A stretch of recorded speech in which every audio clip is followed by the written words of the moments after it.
What's going on, everybody? Welcome back to another episode of Gaming with the Bros Cast, episode 177. Nick, we're going to do a little bit of a rebrand here. We are Gaming with the X Bros Cast. Yeah, we're no longer bros anymore. We're X Bros. It's just Everyone's how. X bro now. You're an X bro. You're an X bro. Oh goodness. Game with the X's. Actually, let's not game with the X's. Game with the X's. My name is Harrison. I am joined by my not ex, but my actual brother, Nick. How are you doing, buddy? Good, man. Feeling pretty good on this Monday. You know, had a great weekend full of new releases. Yeah. So it's a good time. Yeah, it's been a good week. We'll talk about it here in a little bit, but yeah, Pikmin dropped on Friday. You got some swag stuff. I mean, I had some major swag that I ordered a few months ago. So very excited about that. Sweet. You can see it on my camera, but no, you can't. Yeah, I don't think you can. So I've got it up top. But yeah, let's dive into what kind of swag did you get this week? All right, so first thing that came in was my Celeste. Here, I'll grab I'll just grab the case.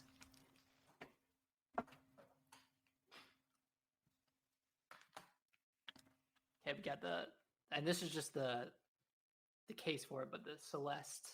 Nice. I just held it up to my microphone like an idiot. The Celeste special edition came in. Sweet. It's pretty sick. Now, have they ever done a physical edition for Celeste? I'm sure they have. I just happened to kind of catch this one. Okay. Yeah, but this one I think it had like an art book and a journal, some other stuff. It's pretty cool. I mean, nothing crazy. Yeah. I feel like all the special editions these days are like very like run in the mill almost. Yeah, get your art book, you get a little something else, but yeah, unless you get like a steel book. Yeah, steel books are always nice. Yeah. But I mean, generally speaking, I mean, they're usually $60-$70 for these collector's editions versus, anything with like a statue these days is going to be upwards of at least $200. Yeah. But and then I don't have it on me, but I have the Pyra and Mithra. Yes. Yep. I picked that. That came in as well. Yep, I picked that up on at Best Buy on Friday when I picked up Pikmin, and I got a little free tote bag as well. Pretty excited about it. Yeah. Is it a Pyra and Mithra tote bag, or is it a Pikmin Ford? No, it's a here, I got it right here.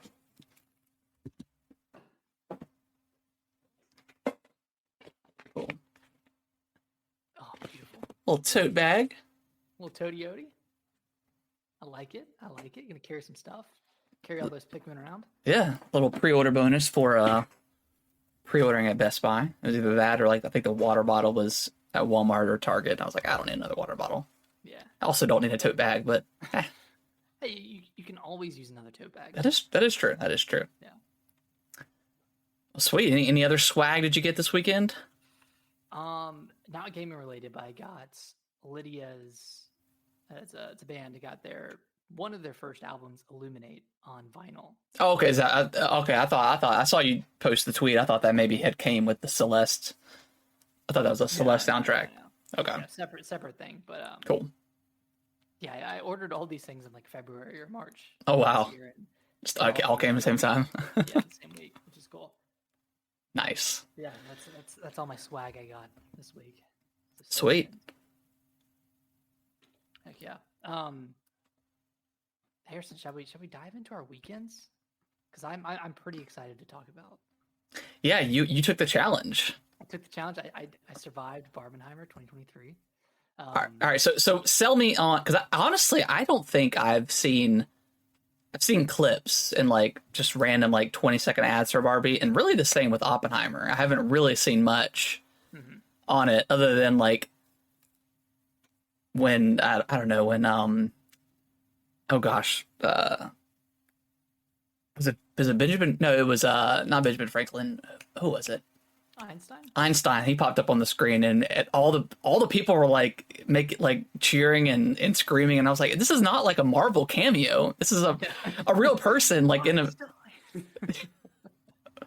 Anyways, but Yeah, that did not happen in my theater. No one cheered when Einstein came on the screen. Luckily, there was no like cheering or weirdness for Oppenheimer. Barbie Yeah, just had laughs, which was yeah. nice. I wouldn't think that Oppenheimer would have. I think that was just like the a few random people that saw the trailer, like, oh my god, Albert Einstein's. Anyways, I saw like the memes of like, when Marvel movies end, it's like so and so will be returning. yeah, Oppenheimer will be returning. It's like, that was not in the movie, but well, that's good. okay.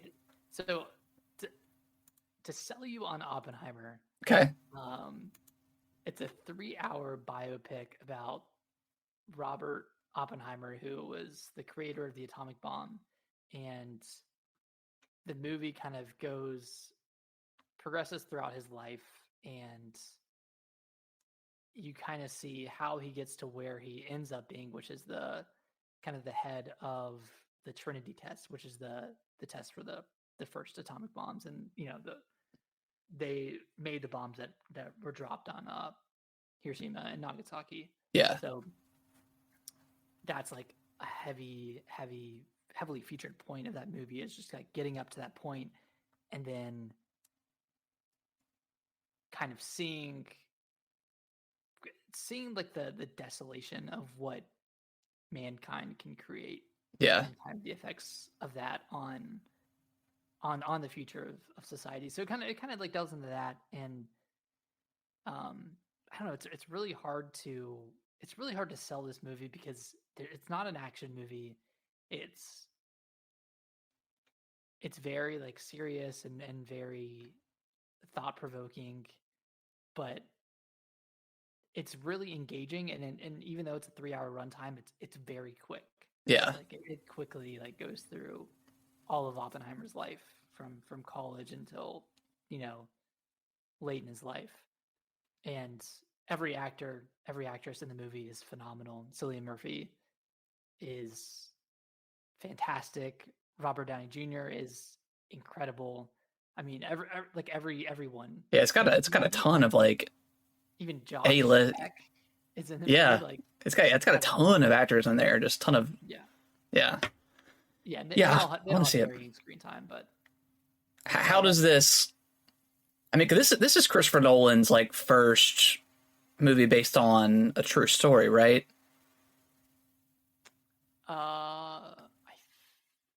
I think so. Because he had what? He had like, I Well, mean, he he had had the Dunkirk. Dunkirk. Okay, that's right. He did do Dunkirk. During, I haven't I think seen that movie either. 1 and 2. That one was really good. But that's the one with like that really awesome. I see it all the time, but like the end, like the shot where the guy's running across the land and he trips a couple times, and that's not like it wasn't scripted, but they kept it in because it's believable. I mean, but yeah, I mean, the Dark Knight trilogy, fantastic. Have you ever seen Memento? Yeah, it's a great movie. Great movie. What else did he do? He did He did Interstellar, Inception. Inception. Yeah, Inception, and then didn't he do? I always forget the two, or I can't ever remember the two because it's two like magic movies that came out during the same time. Did he do one of those? Yeah, I think it was The Prestige. The Prestige, yeah, Yeah, something, yeah, yeah. I think it was The Prestige. So he has a good track record. yeah, So I was really excited for this. yeah. He's one of my like, if he's the director on a movie, it's going to be really good. So yeah. So yeah, it I want was to see a it. phenomenal movie, but you just leave the movie feeling like super down and kind of hopeless a little bit. So But did you see Barbie first or Oppenheimer first? no, we saw Oppenheimer first, and Good move. we went to lunch afterwards, and Alicia was like, "I don't think we made the right decision. I think we should have seen Barbie first. It would have been really light, and then we could have gone into Oppenheimer with a good mood." And I was like, "I don't know. Like, I want to hold out until I've seen Barbie to make a decision." But I was like, "You might be right. Like, we might have done the order wrong." And then we went to Barbie, and everything just immediately turned around once you see all the pink on the screen and see Ryan Gosling's character. He plays Ken, but seeing him play Ken is just so hilarious. So is it? again, I don't know anything about this movie. Is it like, is it a toy come to life scenario, or is it just Barbie is a real person? It's like a fish out of water where Okay. it starts in Barbie Land and she ends up in America. Okay. So she's a toy to life situation. I didn't know if they were going to do that route, or if she was just some rando named Barbie, and you know, that's cool. So they have like the pink, like the all pink Barbie Land, and yeah, the Barbies kind of rule it, and the Kens kind of just exist there as like a kind of like a almost like a side story, and every night's girls' night and all that kind of stuff, and then they get to America, and Ken and Barbie both realize that everything's kind of backwards in yeah, America, where it's like ruled by men and like all this stuff. So Ken like loves it, and I don't want to spoil it too much, but yeah. That sounds pretty funny. Okay, I didn't know if they were going to do that route, like toys to life kind of thing. So that's cool. Yeah, and that's pretty cool. It's got like it's a PG-13 movie, so it's not like a for kids movie necessarily. It's got some pretty good jokes in there, and that's cool. I don't know, pretty good topical stuff. Well, the Barbenheimer, man, dude, 2 great movies on the same. We don't get stuff too often like this with what was it, 2020 with Doom and Animal Crossing. Yeah. I mean, we don't just get 2 things that are the complete opposite ends of the spectrum like this that are. We probably do, and we just don't realize of it as much popularity as these have. So, well, I'm glad both of them were good. Yeah, they were great, and we saw a lot of Barbenheimer shirts.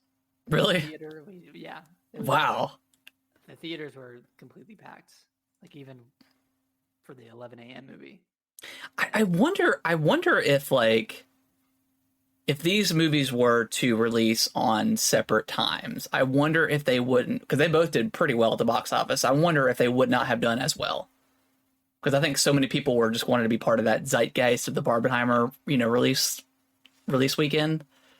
I don't know. I think Barbie still would have done well because I'm sure it would have. It has really good brand recognition, but I feel like Oppenheimer was brought up by Barbie a little bit. Just like it just happened to work out where 2 very different movies released on the same day, and it's not like a converging audience situation where you're fighting for audience share. Right. Yeah. It's not like if like Mission Impossible came out on the same day as Oppenheimer or Barbie, it'd be a different story. Yeah, kind of choose. It's like light and dark.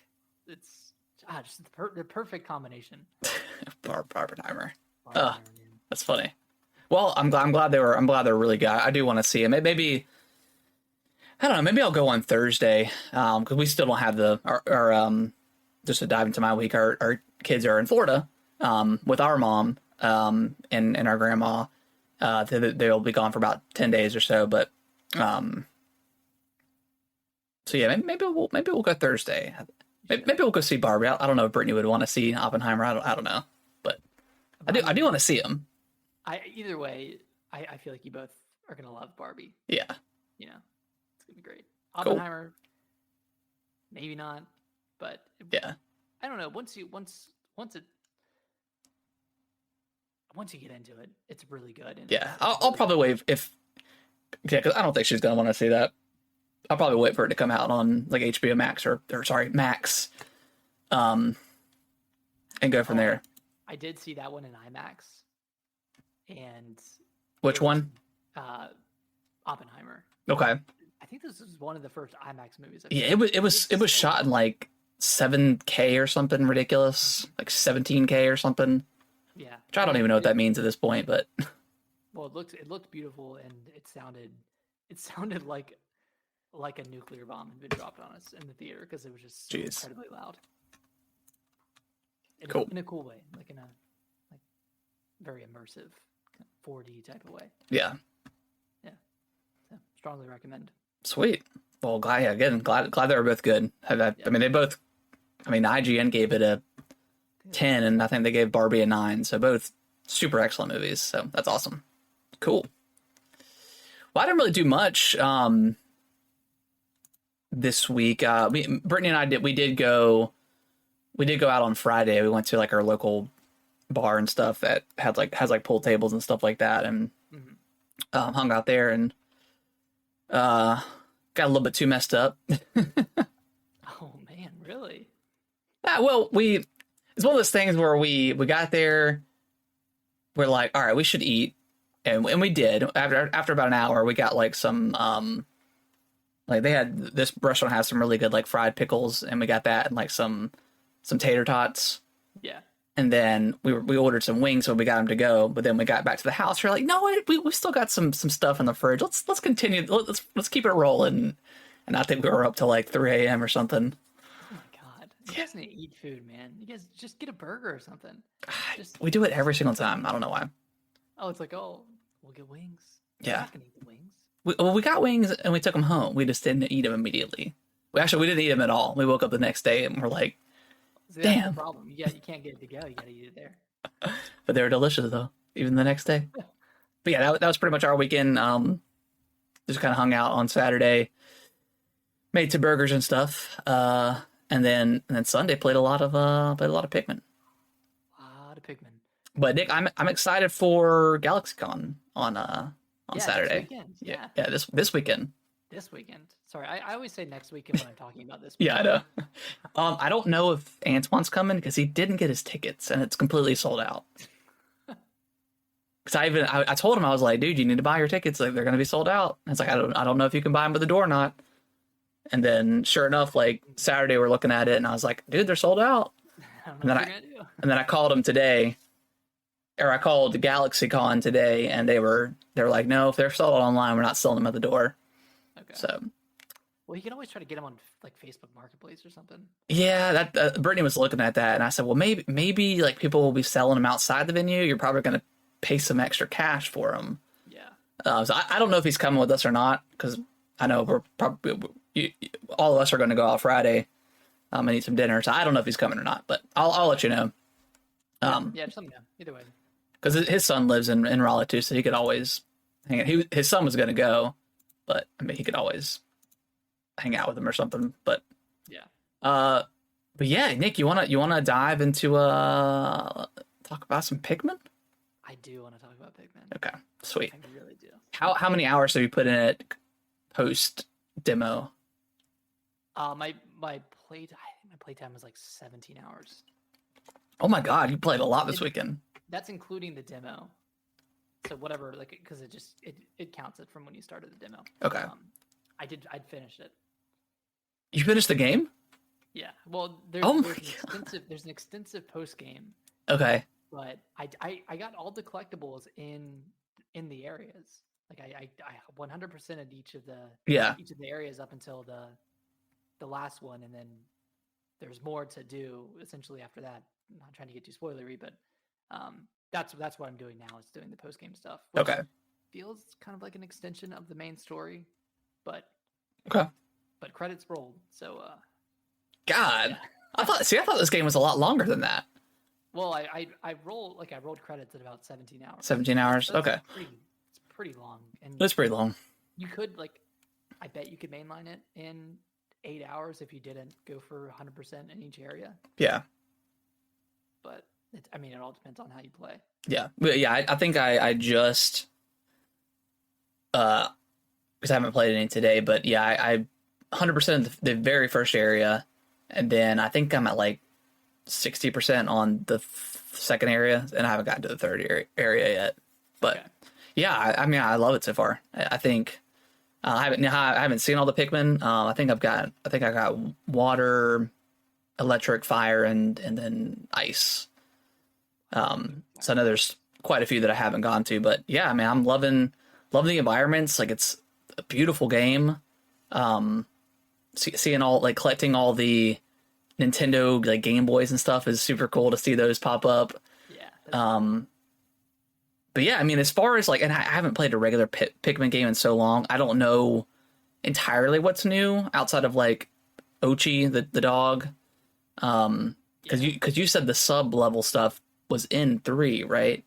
I was in Pikmin 2. It was in Pikmin 2. Yeah, Okay. there's no sub levels in 3. Okay. Yeah. So I played 2 right before this, and I played 3 back in 2014. So it's been 8 years and some change, something like that. Yeah. But just right off the bat, like Pikmin 4 is such an incredible improvement over Pikmin 2. I think the caves are so much better in Pikmin 4. They're a lot more varied and have kind of like better movement throughout the cave, like better, how do I say this, like more complicated structures Yeah. in caves compared to Pikmin 2, in my opinion. And then, yeah, like Ochi's new, all the ability upgrades, all of Ochi's upgrades, those are all new to the game. All the side quests that you get from like the rescue corps and everyone else that you rescue in the game, like all that stuff is new. Like even in Pikmin 3, I'm pretty sure there weren't side quests Yeah. or any other differing objectives aside from the main goal. So there's a lot to chew on in this game, whether you're going for 100% completion, trying to get all the treasures, or if you're just trying to mainline it. Like there's a ton to do, and there's a lot of areas too. Does it get a little bit more challenging as far as like enemies go? Because I mean, I've had some Pikmin die, but I haven't suffered any catastrophic losses yet. And that's the thing with this game too, is like if you do suffer those losses, you can always rewind. This is true, yeah. So, and I've done that once or Well, twice. yeah, and I really I don't really call it catastrophic. I mean, I was down in like a sub level, and you only get a limited amount. Sometimes you can't bring your whole crew in. So I only had a limited amount, and I was fighting one of the enemies that can blow the Pikmin away, and it blew it off the edge, and it was like, you suffered too many red Pikmin losses. You have to restart. So I just restarted from the sub level that you're on, which is nice that you don't have to restart the whole thing. And I think the game really appreciates your time. I know we talk a lot about that with Nintendo games here of late, but it really does. Like just some of the I mean, when you're building, bridges and stuff like that, the fact that you can just throw your Pikmin, and if you don't, let's say it takes 50, was it ore or whatever the currency is, if you don't have 50 Pikmin, you throw 30 at it. 30 will go to your ship and collect it, and then 20 of them will go back to the ship and collect the other the other portion. So it's really awesome like that. And then like the abilities you get from the specifically from like the science guy, where you can get like the whistle where it'll call him back if there's any idle Pikmin around in the area, because like the whole point of the game is just kind of spreading out. Organizing and spreading out your Pikmin, and everybody's got a job to do. And the fact that you get like the whistle where if there's any idle Pikmin, it'll bring them right to you. Or if there's some that are trapped out in the world. Because sometimes like the one Pikmin that's missing, you're like, I have to find it. You do the whistle where it calls them back to the ship. It solves that problem for you. And you get that pretty quickly. So yeah, I really like that about it. Yeah, there's a bunch of cool upgrades, like even just like movement speed increases.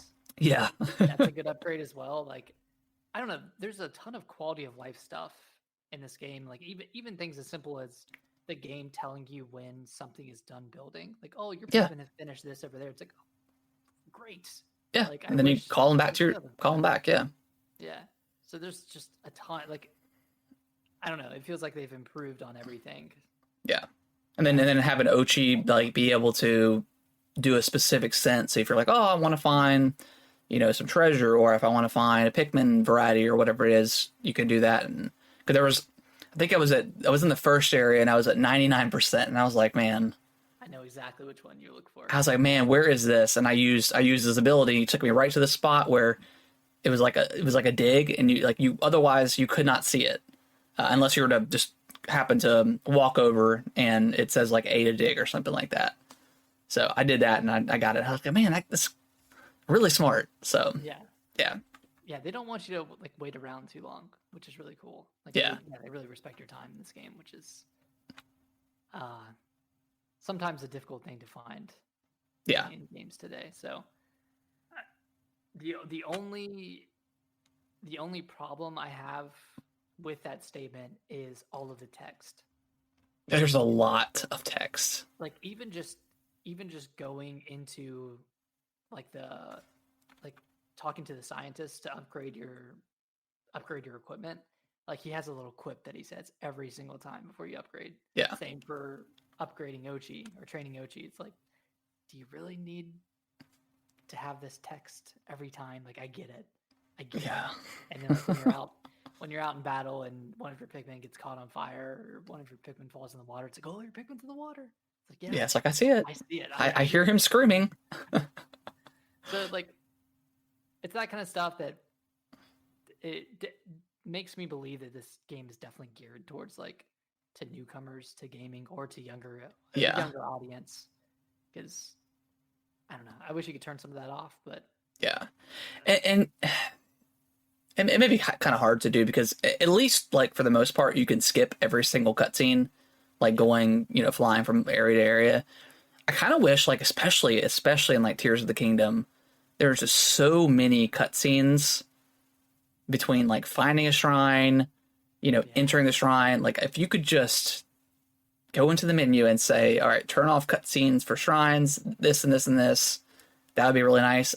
I know a lot of games don't do that. But when you're, I can't remember his name, but whenever you're, I'm talking about Tears of the Kingdom, whenever you're doing the Korok upgrade, you have to watch the dance every single time and you can't skip it. Really annoying. So I'm glad you can skip stuff in this game as far as cutscenes go. It needs to be like the original GBA Fire Emblem where you can like individually turn off combat animations for certain characters. Yeah. Turning them off for the clerics or the dancers, things like that. I wish you could kind of selectively turn off text or certain communications. Yeah, that'd be cool. Yeah. Luckily, it's not like a ton of text. It's not like, no, it's not overbearing. Yeah, it's not like an RPG or something, but no, it still can get a little annoying. But yeah, I love it. I love all the variety in the sub areas.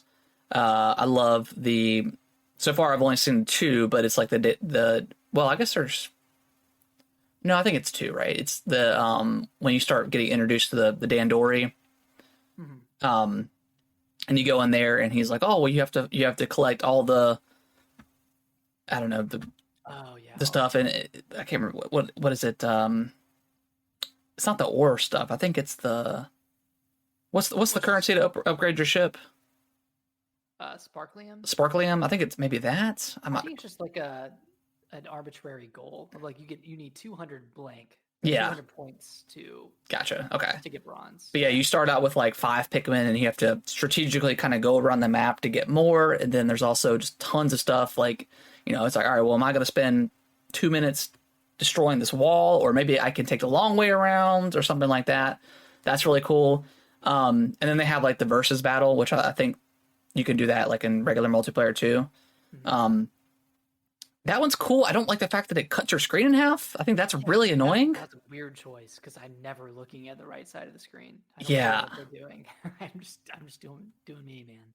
Yeah, I wish if they would just give you the normal screen, you could easily see it because the field of view is pretty large. So you could see, oh, well, there's a, they're taking the golden strawberry or whatever. Like, let me go steal it. Like I can do that. And yeah, that was a weird choice they did, but still fun, still different.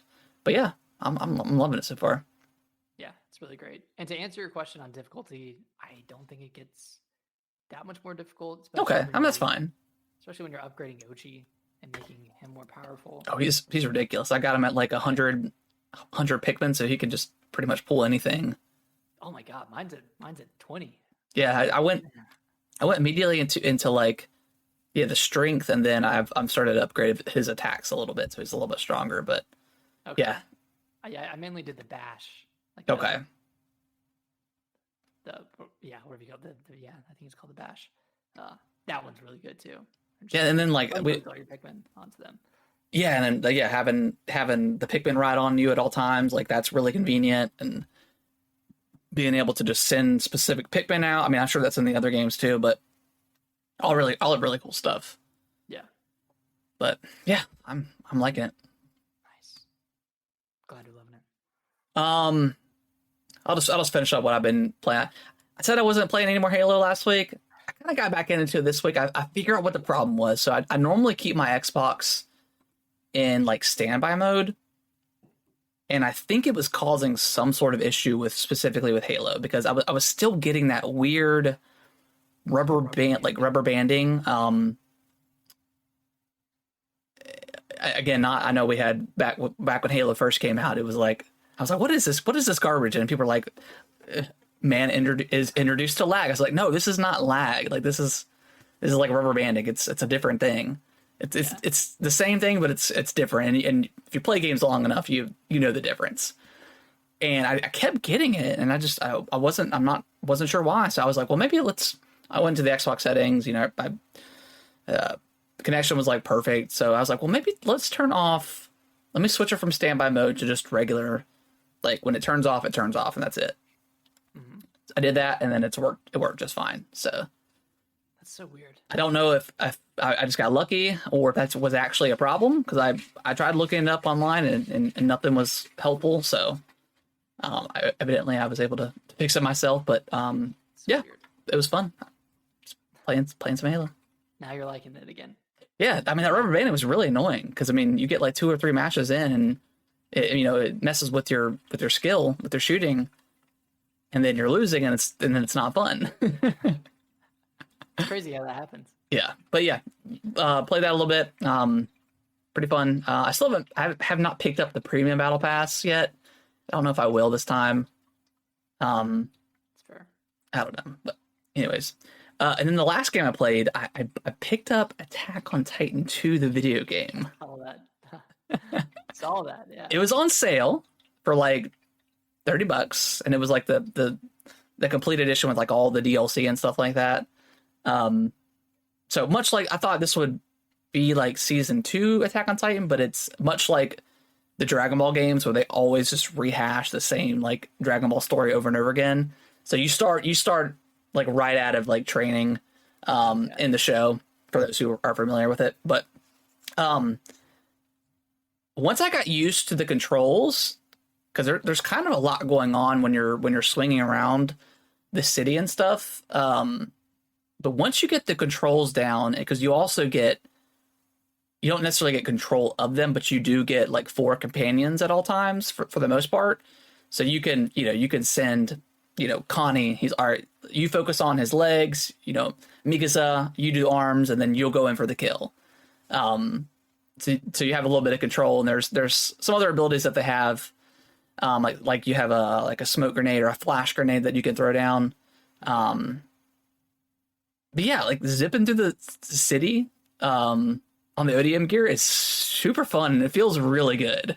Does it feel like Spider-Man a little bit? It does, because there's really not much limitations when it comes. Like you could pretty much activate it anywhere you want to. Now, the interesting thing is they do follow the show with like the gas and stuff like that and the blades. So when you're on when you're in the map or whatever, you can activate certain supply points where you can go in and refresh your heals and refresh your blades and your gas and stuff like that. But if you get caught out and when you're fighting 2 or 3 Titans and you run out, you're not flying anywhere. So it can be. Dang, so it's actually kind of scary. Yeah, it actually, yeah, especially because like at some point, they will lock onto you, and like the screen will turn like gray, and the Titan will turn red, and they just kind of bum rush you. And you can get away pretty easily, but they can grab you, and there's like a split hair second where you can I think it's A. You tap on A, and he'll do like the Levi thing where he like circles around their arms and cuts them up real good. Yeah, it's really cool. Yeah, so far just kind of following the story. You play as like a nameless character. Okay, I was gonna ask, but it's different. It's kind of cool because they give you a different perspective on what happens in the show. So that's kind of cool, and you do interact with with Aaron and all the all the main characters and stuff like that, and build a relationship with them, and as you build the relationships, you get more abilities and stuff like that. So it's a lot deeper than I thought it was going to be. Yeah, it sounds pretty deep. That kind of sounds interesting. It does do the gamey thing where like one Titan will come in, it's like a really tall Titan, and they have like this green like armor on them, and you have to kind of chip away at it to to get it down. You got to vary it up a little bit. You got to vary it up a little. You always got to add like your armored people in there. I haven't fought any like main Titans yet. or whatever, like the 9. But so far I'm liking it, man. I liked it a lot more than I thought I was. Did you get it on Xbox? I did, yeah. So you can download away. It's pretty cool. I like it, and I think it has co-op too. Oh, it does? Yeah. I don't know how that works or how that looks. I don't know if it's just like a split screen or I'm sure it is, but how does it run? pretty. I mean, it's a Bandai Namco licensed game, so it's got some jank to it. Is it like 30 frames? It's probably 30. Probably 30. Yeah, it's got to be 30. I don't know. Maybe it's 6. I don't know. It runs really good. I didn't really have much hiccuping. Okay. But I mean, there's a lot going on screen. I mean, you might have 6 or 7 Titans on the screen, plus all of your whatever comrades, allies, or whatever. But yeah, a lot more fun than I thought it was going to be. I saw it on sale and I was like, and then I read the reviews and people were like blown away about how good it was than what's the what was expected. I think it's like 70 something. So not terrible, not great, but not terrible. And I think if you're a fan of the show, 75. Yeah, it's like it's kind of like the typical, outside of like Dark Souls stuff, a lot of the licensed Bandai Namco stuff isn't amazing, but like Dragon Ball Kakarot, I love that game. Yeah, I can see that game is not amazing, and that's okay. I mean, every game that you play doesn't have to be a 85 and up. Yeah, I think you got a 73. Yeah, you can find some enjoyment in some stuff. So yeah, I think it's really cool. Nice, man. So try you should try it out. And that is pretty much all I've been playing. Nice. And I just real quick, I finished up Dredge. Heck yeah. Very great game. Man. I loved the fishing in that game and just all the upgrades you can do to your ship or to your ship and your rig and your inventory and all the Resident Evil style inventory management that's going on there. Like, yeah, I don't know, just it scratched a lot of itches, and it did. Yeah, I thought the story was like just vague enough to be enticing, but not too vague where you don't understand what's going on.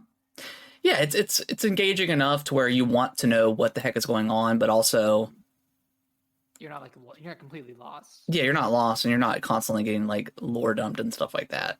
Like the main point of the game is like fishing, because there's a ton of different fish. Yeah, I can't wait for the DLC. I don't know what exactly they're going to do. Like if it's going to be like they said it's a paid story expansion, so I'm wondering what that's how that game ends. I don't know where they would go with that, but maybe it's something they just kind of, a lot of games will sprinkle in, like especially Dark Souls, like they'll just kind of tuck in aside. Inject it somewhere. Now, did you do both endings? I did, yeah. I did both. Which one did you do first?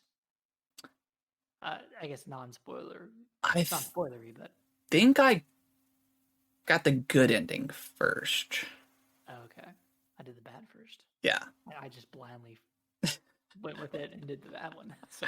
Yeah, I think I did the good one, and then I was like, I Googled it and I saw there was multiple endings, so I was like, all right, well, let me do the bad ending. But yeah, great game. That game is amazing. I'm really hoping that Dave the Diver comes out in Switch soon, because I've seen some videos of that and that looks incredible. Pretty good. And pretty good, man. Yeah, I don't know. They don't have a release date for that, right? No, I think they just said later this year. Okay. But it'll be a hit once it comes out on Switch. Oh yeah, for sure. And it's getting like really great reviews. Yeah. Anything else you've been playing? I think that's it. Sweet. Well, let's go into the news real quick, and then we will end it with some Tears of the Kingdom talk. Our final discussion. We're gonna talk a lot about it, but final discussion, complete spoilers. Well, I'll do another spoiler announcement before we get into it. But if we spoil something right at the beginning of it, we want to give you guys the heads up. But yeah, it's our final discussion until probably game of the year or if DLC drops soon. So we'll see. Yeah. But that being said, we'll dive into the news and our favorite Nintendo Big time leaker, Mr. Jeff Grubb, announced on his podcast, Last of the Nintendogs, kind of just brought up that Metroid Prime 2 is coming soon. You know, it didn't give really a firm release date. He did say it was coming out this year. He did not bet any sort of hair follicles on the line for this one, but he sounded pretty confident. I did watch the clip. He sounded pretty confident, and then he also snuck in something about Zelda, where he said something would not necessarily come out, but something he thinks is going to get announced that is not Tears of the Kingdom related. What do you think that would be? Dude, I'm not gonna say Twilight Princess and Wind Waker because I'm tired of saying it. But I think we could get a new 2D Zelda, like a completely new one from like Grezzo, Like a brand new one, or like a remake? like a brand new one. That would be great. I would love that. I would love a Like 2D Zelda. launching, early 2024. Yeah. Kind of like a smaller release, but Yeah, and they could announce it at the Nintendo, like the September Direct, assuming there is one. which I think Metroid Prime 2 would be there. Shadow dropped. Yeah, because like that, it feels like that's Nintendo's cadence as of late, is just Yeah. to shadow drop. a couple Which of I would be fine with, because I do want that game physical, and that's, Starfield time. So I think I'm good with waiting like a month or so to let Starfield, do its thing. But yeah. Yeah, I would love it. I mean, as much as I would love the Twilight Princess, Wind Waker stuff, like you, I'm sick of talking about it. Right. We know it's going to come eventually. We'll get something new, in regards to that. But I would love a 2D Zelda. That would be awesome. Yeah, and let me just ask you. Let's just if Twilight Princess and Wind Waker were to get announced and released this year, would you play both of them? Would you play through them both? Like if they get announced as like a dual pack. Sure. Yeah. Let's say they both come out at the same time in a dual pack. I would definitely play. It's been so long since I've played either of those games. I think. Yeah, I think it's just been so long since I've played those games to completion. I think I'd be okay with playing with them. I would probably play Wind Waker first, just because I don't think I beat the Wind Waker one on Wii U. I definitely did the Twilight Princess one. So I think I would hit Wind Waker first just to see how that looks, because that game just looks, it looks incredible. So I'd probably beat that one to completion, and then I don't know if I would immediately jump into Twilight Princess, because that may just be Zelda overload. Yeah. But I would definitely play it like day one for sure. Yeah, I think out of the two, I would play Wind Waker, but I feel like I've played the game so many times. Yeah. And Twilight Princess, I played on the Wii U back in 2016. I would hope that game would get a better visual treatment this time around, because it was still a little ugly on the Wii U. Which, Twilight Princess? Yeah, Twilight Princess. Yeah, I mean, just with the art style. Yeah, it's just the art style, I think. I mean, they could obviously do a little bit of work. Now, we're talking about it. Do you think they would actually do a dual pack, or do you think these are getting released separately, like full price? At this point, if Pikmin 1 and 2 are coming out in a dual pack at $50, they wouldn't put Wind Waker and Twilight Princess HD together for $60. It's just.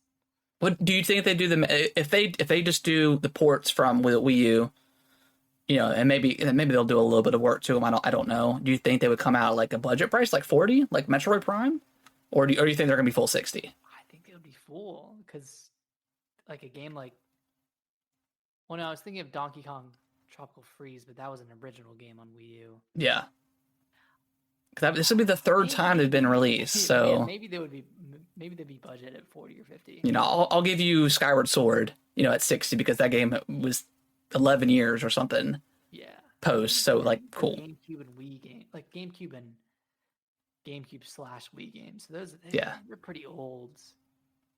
I don't know. Yeah, maybe 40 for each of them. I mean, you know me, I'll buy them at 60 because I'm crazy, but and I know a lot of people would just because it's Zelda, but Yeah. I would prefer it to be 40 or just do a dual pack, like 70 maybe. Sure. Yeah. $35 a game. Yeah. I don't know, man. It's so hard. So hard to figure out what they would do. Yeah. I mean, either way, when they announce it finally, like I'm gonna be hyped up, but still, They just need to announce these and then announce Xenoblade Chronicles X. They can put a bow on the Wii U and call it a day because I think that's it. that's everything, right? Aside from Star Fox Zero, rest in peace. Ah, do we need it? I liked it. That was good. Yeah, I didn't play that one. Yeah, like you said, I would prefer a Zelda 2, or a 2D Zelda, to come out like spring of next year. That'd be great. And you know, a launch title for the Switch 2. Oh yes, that's Boom. also launching There you in the spring. Yeah. Nick, did you watch the Spider-Man 2 trailer? I did. It was Looks pretty awesome. Man, it looks good. It's calling. Yeah. And the console itself and the controller looks really, really cool. Yeah, it's pretty sweet, and it's cool. They have like the faceplates. Yeah. That you can buy too, so you don't have to buy a whole new console for a special edition. Yeah, that is really cool. I'm sure they probably thought about that and they're like, you know what? We make so many special editions, like it just makes sense. So yeah, get so many people just buying those because they're probably what, $30 or something, $40 for those plates. So yeah, I think around that price, maybe a little bit pricier, but and then I'm sure they'll have the controller separate, right, for $70 or $80. So that's cool. Yeah. And those launch, I think, September 1st.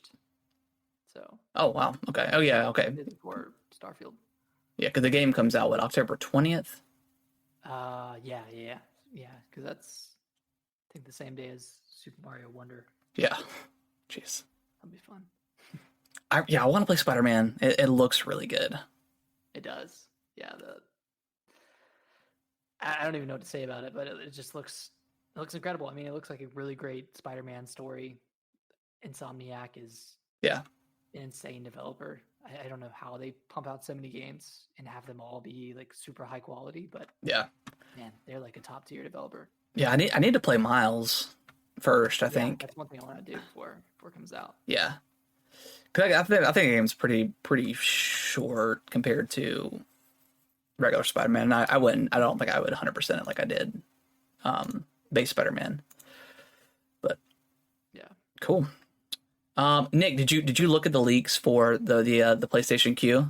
Yeah, it looks like garbage. It's just such dookie.